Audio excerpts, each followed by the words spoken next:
Question numéro 77, le vide intérieur. Question posée par Lucien, du Québec. Bonjour Sandra. En réponse à une autre personne, vous dites que le prérequis à l'intégration d'une conscience surmentale est l'intégration de la conscience spirituelle. Certaines personnes pourraient-elles en être complètement dépourvues ? Faites-vous une distinction entre spiritualité et conscience spirituelle ? Je me demande parfois si je ne serais pas spirituellement mort. Je m'explique. À 10 ans, j'ai eu une vision. Je me trouvais en compagnie des enfants du voisinage quand tout à coup, j'ai vu un voile noir, comme un linceul, descendre sur le monde. J'ai soudainement compris que ces enfants avec lesquels je me trouvais portaient déjà la mort en eux et que, peu importe ce qu'ils allaient décider de faire de leur vie, ils étaient condamnés à finir dans une tombe. Quelque chose en moi s'est éteint ce jour-là et pourrait bien ne jamais se rallumer. Depuis ce jour, je suis complètement immunisé contre la religion en général, les croyances aberrantes et le culte de l'homme déifié. Aujourd'hui, âgé de 60 ans, je n'ai toujours aucun désir, ambition ou aspiration d'ordre spirituel. Bref, spirituellement, c'est le vide absolu. J'ai passé presque la moitié de ma vie cloîtré à la maison, sans jamais sortir à l'extérieur.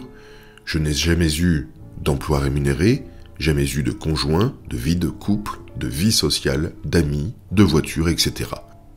J'ai passé les 50 dernières années à lire et à regarder la télévision. Il y a 2 ans, j'ai commencé à écrire un livre sur Bernard de Montréal. Mon projet a vite avorté lorsque j'ai appris que Bernard avait légué les droits sur son œuvre à sa fille, et que cette dernière en était venue à la conclusion que l'œuvre de son père n'était bonne qu'à causer des problèmes de santé mentale. C'est la raison pour laquelle les inédits de Bernard de Montréal ne seront jamais publiés et que ces livres ne seront pas réédités. Bonne journée. Bonjour. L'intégration de la conscience spirituelle ou spiritualité est importante pour donner une bonne base à la conscience de l'ego dans son développement psychique. Cela signifie que l'ego doit intégrer le principe de la volonté tout en ouvrant suffisamment son cœur à autrui. Cette étape est importante pour que l'ego ne génère pas trop de karma lorsqu'il sera rendu à intégrer le principe de l'intelligence via le rapport de force avec l'invisible. Évidemment, ce rapport de force n'est jamais contre autrui, mais bien contre l'invisible. L'intégration du principe de l'intelligence vient avec force et colère, mais aussi avec discernement et objectivité de conscience. Si la période spirituelle n'est pas suffisamment vécue, l'ego peut tomber dans le piège de l'égocentrisme et de l'orgueil face à lui-même. Il peut aussi imposer son réel à autrui. Tu fais comme moi et tu vas être correct. Cela le retardera énormément lorsqu'il aura un double éthérique et qu'il sera prêt à intégrer le principe de l'amour. Son amour étant diffracté et dirigé envers lui-même plutôt qu'envers l'autre, il pourra énormément restreindre sa capacité d'évolution. L'histoire dont vous me parlez est une sorte de deuil, mais aussi un réveil difficile face à la réalité de la mort matérielle. Toutefois, la conscience devient continue lorsque l'être s'élève à une conscience surmentale, intégration du principe de l'intelligence. Cette réalité pourrait être partagée en vous pour rallumer cette flamme qui s'est éteinte. Chaque personne s'éveillera dans son temps, quand la personne est prête. Les croyances soutenues par les religions font effectivement partie de l'involution.